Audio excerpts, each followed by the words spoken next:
I now wish to introduce to you Martin Helme. He is the son of the party's founder. I've got that right? Yes. He is now the finance minister of the Estonian government. With no further ado, I'm going to ask Martin to address you.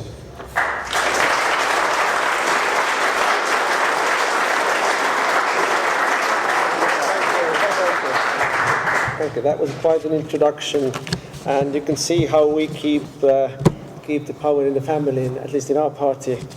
That centrism, as good as it gets. Now, not being British, I can't make any claims on being ingenious.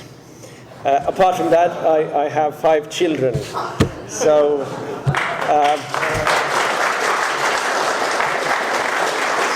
so you have to make allowances. But I very much like to, usually when I speak in the events like this, I usually like to have more questions than talk myself. I think the debate is always more interesting than the speech itself, in my case at least, I think so. But a couple of remarks that I would like to make, and then we can move on to the discussion side. Now, I'm not sure. Well, the party name certainly sounded very Eastern European, didn't it? It's the Estonian Conservative People's Party of Estonia, yes. And we are conservatives, and we really are nationalists. And as mentioned before, nationalism in Eastern Europe is something that we don't understand how someone can be ashamed of. It's probably to do with being on the other side of the Iron Curtain, where under quite brutal political repressions, the nationalism was the sort of hideout or the refuge that you could take when nothing else was allowed. So I find myself quite amazed how deeply people in Western Europe are ashamed of their heritage and of their nationalism, and how easily they are beaten into submission with some very lazy sort of slogans about racism or xenophobia or what else. Now, 3 main themes that our party has, 3 main themes. One is, of course, conservatism. We stand for family values. We stand for normal family. I mean, we are the counter-revolution to the previous counter-revolution, and we do believe that a family can only be a union between one man and one woman,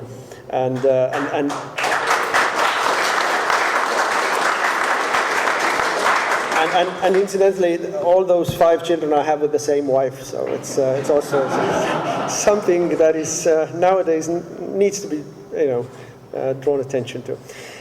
Secondly, we are very ideologically nationalists, or actually we put a great emphasis on national identity.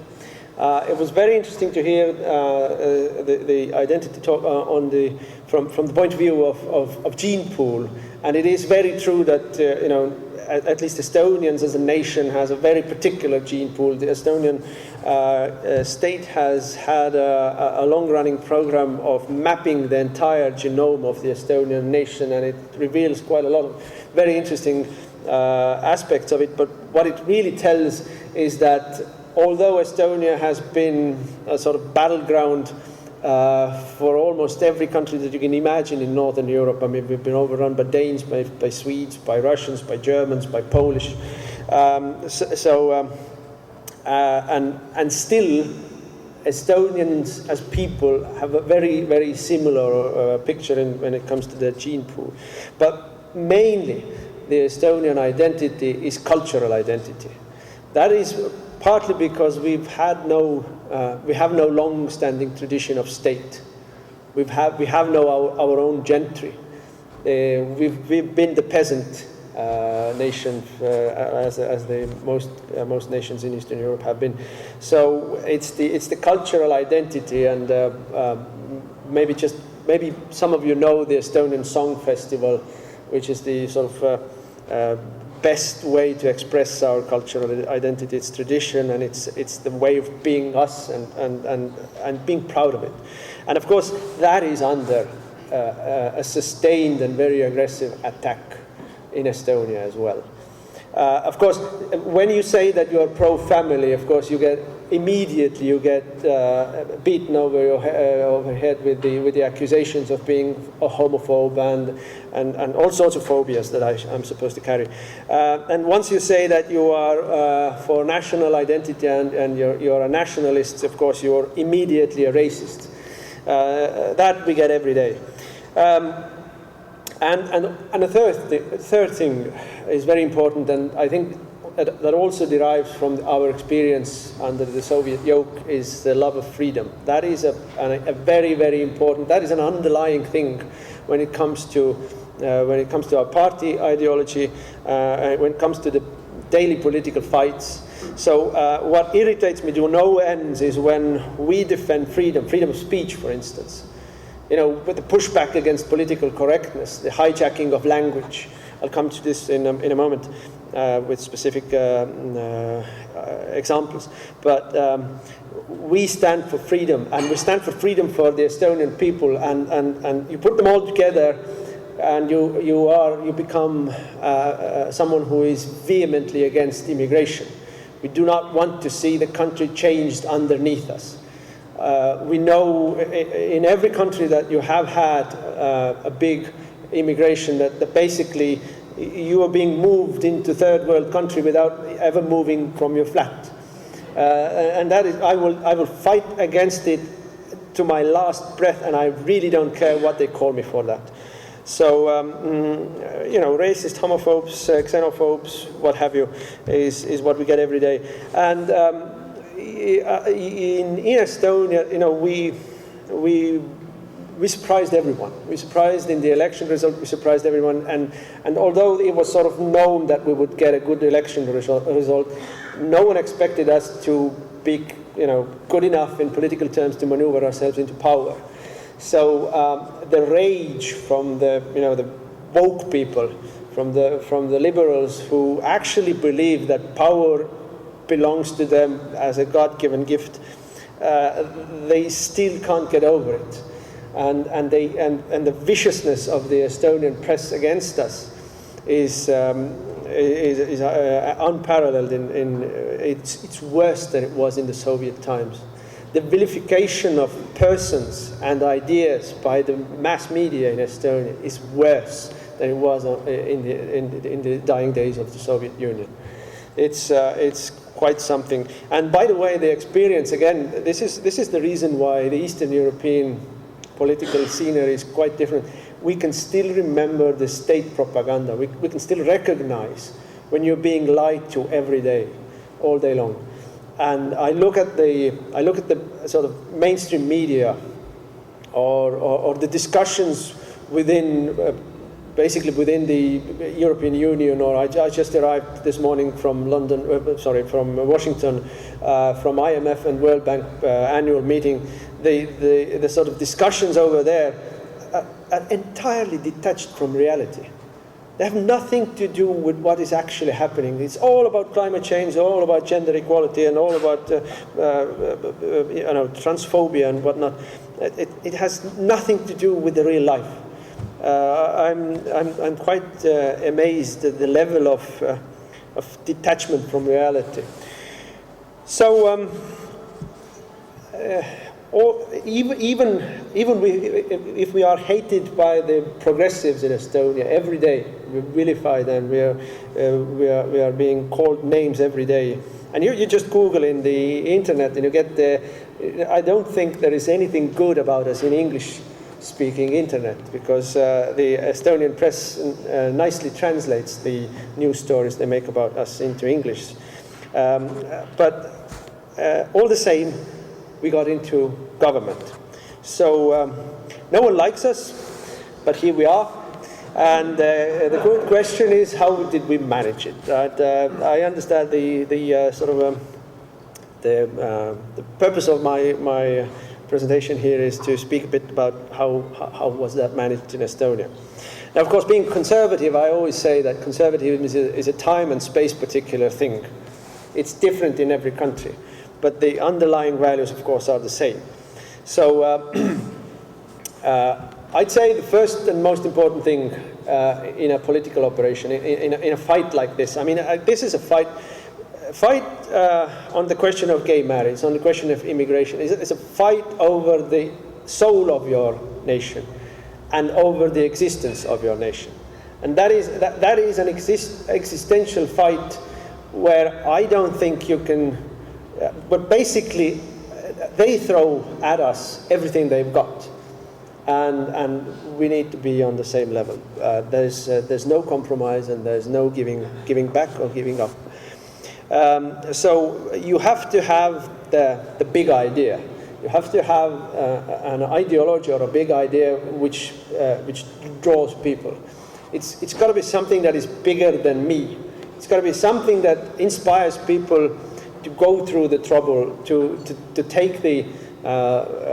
I think we all understand that if you are a conservative and a nationalist in a political scene anywhere in Europe, that makes you a freak in the eyes of the mainstream. So we have a youth organization, my daughter belongs to it actually.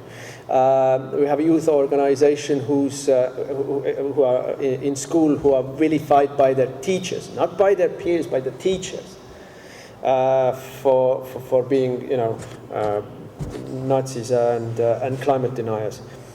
So you take a conscious choice of losing some of your friends, of getting harassed in the Facebook, for instance, and what makes people to do that sacrifice is if they believe if they see an idea that is bigger than them, that is worth the sacrifice.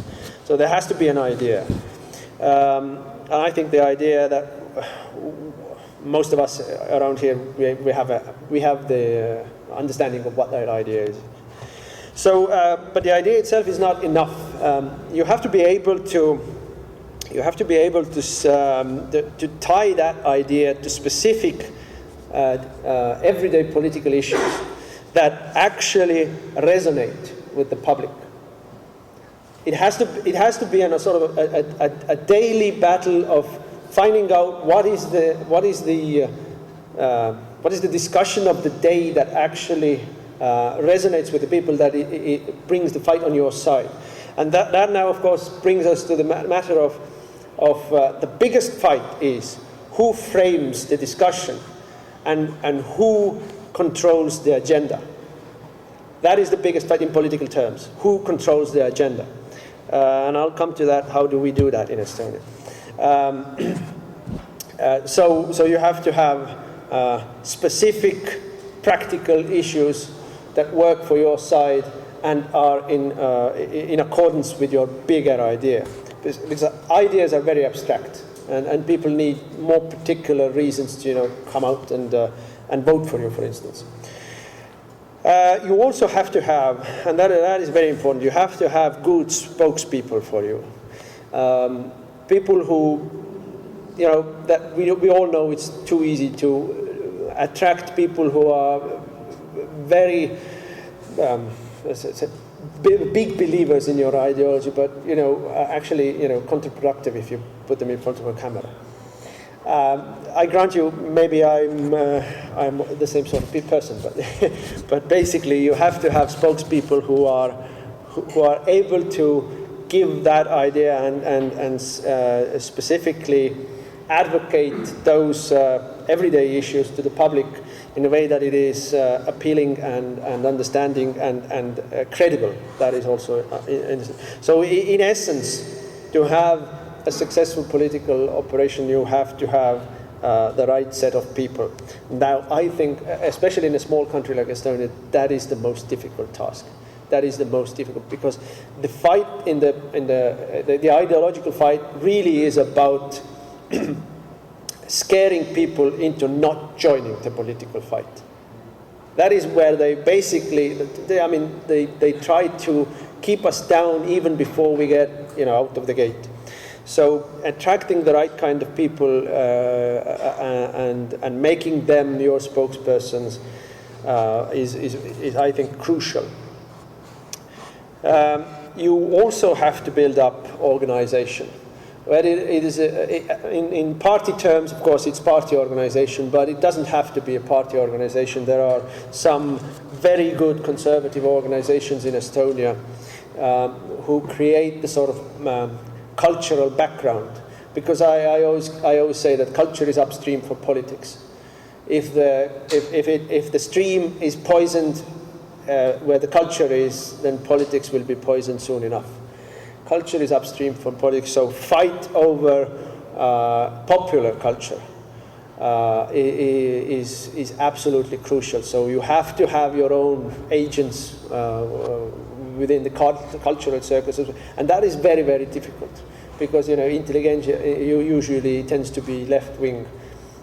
At least in Estonia, because of the Soviet era, and at least the older generation or my generation, people who are in culture, not just pop culture, also more classical, or they are nationalists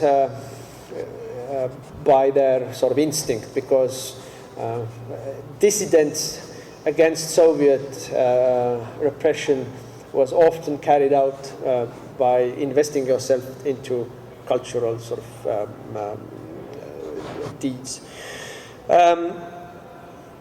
But the organizational upbuild is also very crucial, and that is usually a very boring job. It's going from one meeting to another. It's meeting people and talking them into your organization. It's also a very tiresome sort of.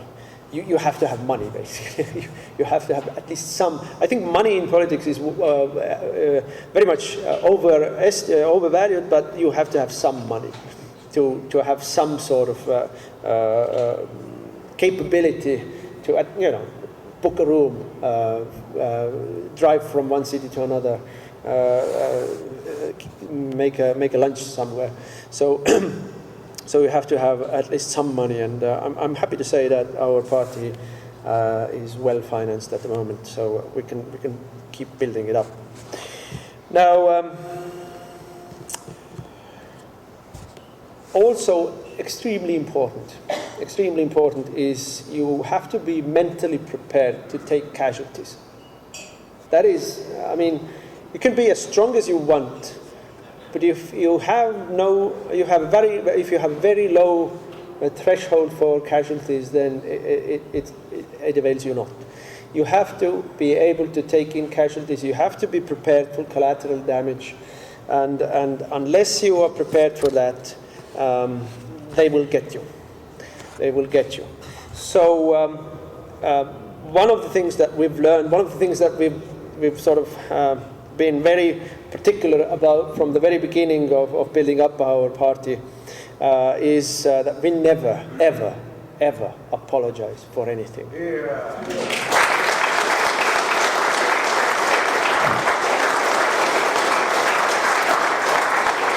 There is, and why not? Because one of the favorite tools of the Soviet repressions, before they sent you to Gulag or before they shot you in the back, was to make people write a letter of self-recrimination and of grovel. When someone had, an academic or just a known person had somehow slipped in public and said something that the Soviet powers didn't like, the first thing that they demanded was to write an open letter saying that I was wrong, I regret it, I'd never do it again. And it has two effects. First of all, it breaks the person. It breaks the person. But secondly, it makes impossible for that person ever again credibly advance that same argumentation again. So never ever apologize for what you are, what you say, and how you act. This is why we are still here. Our party is still here. Another thing, what we did in Estonia and very successfully so. We recognized a long time ago that the media is absolutely corrupt, intellectually absolutely corrupt.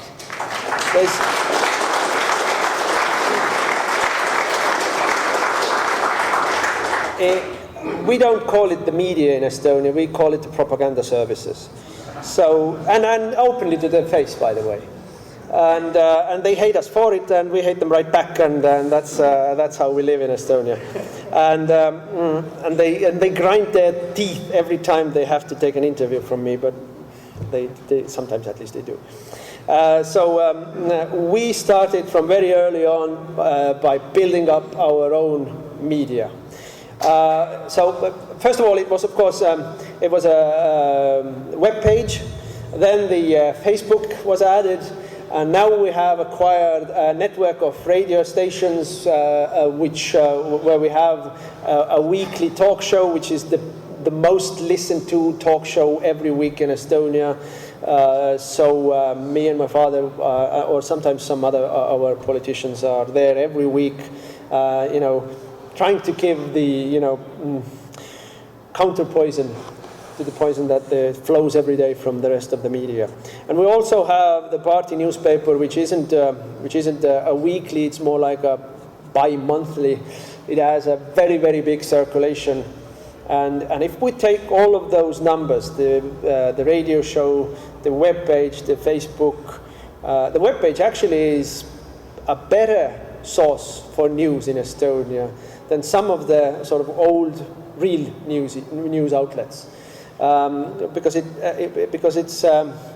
has no sort of we don't talk about porn stars or last night's Dancing with the Stars or whichever. We talk about politics. We only talk about politics, also about foreign politics. So the political freaks get their news from there, and what's very good, our competitors or opposition gets their news from there as well, which is how we control the agenda. Which is how we control the agenda. And the other way that we control the agenda is classical James Bond sort of way: provocation, escalation, improvisation.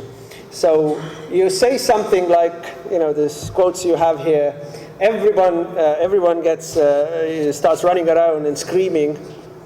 You then don't apologize. And then a scandal runs for about a week or so, and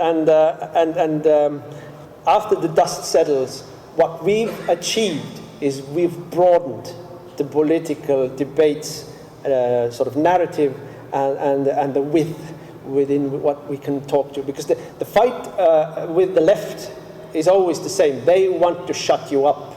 They want to take away the words you use. They want to take away the symbols you use. They want to take away issues you raise. So I'll give you an example that is probably, as soon as you go to Google me in English, you know that I am showing racist signs all the time. Now, the story really is that when we had the swearing-in ceremony of the new parliament, one of our members showed an OK sign. And it was decided right there and then by the leftists that this is a dog whistle of a racist sign, that this is a white power sign. So immediately calls for apologies and, stepping down from parliament started flying, to which I said, piss off, you creeps.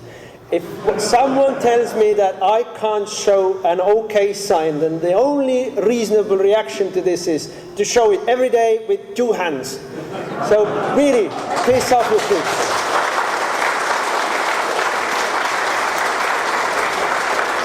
Which I did, which the chairman of the party did, to which it was extremely pleasurable to witness the spasms that the leftists were in their rage and hate against us. I love to see them choking on their hate. So yeah, if that makes me a racist, that I can show an OK sign, then everything is racist. Everyone is racist. all the time. And when everyone is racist all the time, then nothing is racist, never. So let's keep at it. You lose. In the end, the people who make those charges, they run out of ammunition. I mean, they've screamed so many times about it that no one really cares. I understand that it's easier in Estonia, where people still have a living memory of censorship. People understand what it means. People still have a living memory of, I still have a living memory. I was 15 when the Soviet Union collapsed. So I can still remember the public shaming of people who flew the flag of Estonia under the Soviet yoke. So, or sometimes they were also imprisoned. So we know how they go about it, taking away the symbols, taking away the words. So we will never allow it. But of course, it is true that when you behave like that, there is a collateral damage. There is a price to pay. There is you basically knowingly sacrifice some of your credibility or your sort of acceptability in the mainstream public discourse. But I'd say no one in the rest of the political establishment likes us anyway. They wouldn't create a coalition government with us if they had a different way. That is the main point. I mean, you can be a very nice chap. You can be, patted on the shoulder and say, you're doing the right thing by the rest of the political establishment. But when it comes to deciding who runs the country, you're the last of their choice anyway, because they don't trust you. They know that you're you think the wrong way. Every day I go into my office and we have another meeting and various subjects are discussed. I always say, we will do this way because this is what we promised to the electorate. This is what I promised to the people. I have to deliver on that. I don't care what the experts say or what the civil servants say. I really don't care. I care about fulfilling the promise I gave to the people. And that, of course, makes me the most horrible populist ever. And populism, as we all know, isn't a good thing.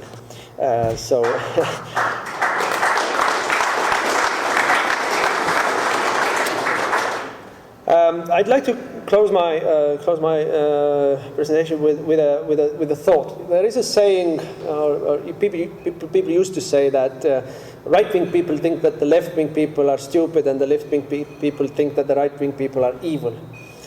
Actually, it's exactly the other way around. I think the right-wing people are stupid for not seeing that the left-wing people are evil. They are evil.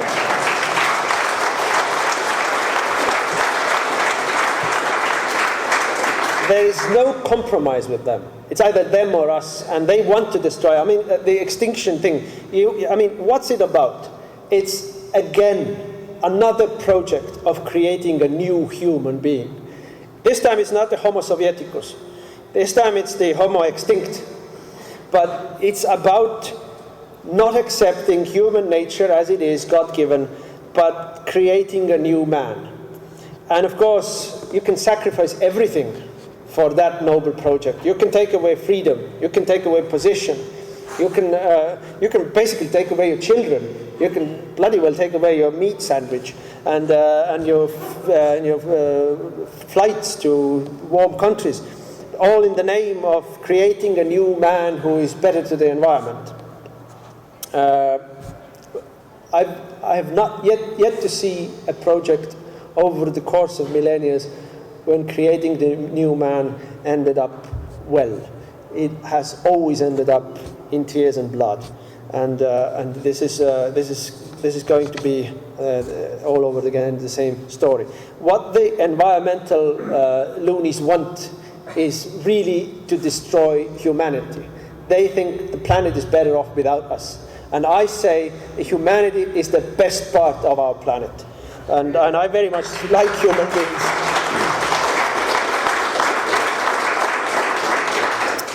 So when we and this is how it works for the leftists. I mean, the left wing or the radical changers of the society, they didn't care that same-sex people get married. What they cared about was destroying the institution of marriage as such. They don't care about the environment. You have to understand their true motive. It's destroying your way of life and with it you yourself. That's what they're after. They're after destroying us. They're after destroying our society and our way of life and certainly our freedoms. So we have to understand their motivation. It's hate. It's hate towards people like us, towards normals. And there's no compromise in that.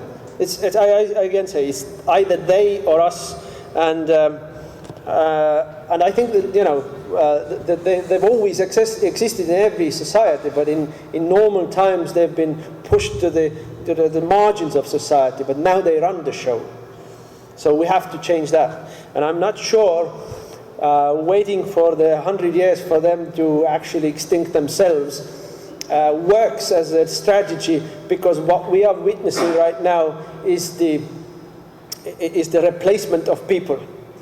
I mean, Estonians leave Estonia, Ukrainians come in, Brits leave Britain, and Muslims come in. And in 100 years' time, there won't be enough indigenous people in here to reclaim that territory to normalcy. It's changed entirely. So I think it's crucial that we sort of keep control of the territory to ourselves, and then we figure out the way to get back to normalcy. But the first and foremost, the most important thing is not to be overrun by foreigners, it's not about racism. I know I said that they will put it on my tombstone that if they're back, you send them back. But I will fight against Estonia being overrun by Swedes. I mean, they're not Estonians. That's the point of it. Estonia should be Estonian, for Estonians. I don't like the biggest numbers in Estonia are, of course, not from Islamic world or Africa right now. It's from Slavic countries. It's what we have from the Soviet occupation. 1/3 about Estonia's population is immigrant population already, and it has also in recent years again started growing in a very rapid pace. Ever since the European Union opened borders with Ukraine after 2014. So it's not really about race, it's about your national identity and the control of your territory. So it is a fight, and there are casualties in that fight. And if we don't stop it now, and if we don't push back now, then that fight will inevitably end up bloody. So these are I think this is where we are, and these are the stakes we are into. So this is why I really don't care how my opponents describe me. Now I will gladly answer to your questions.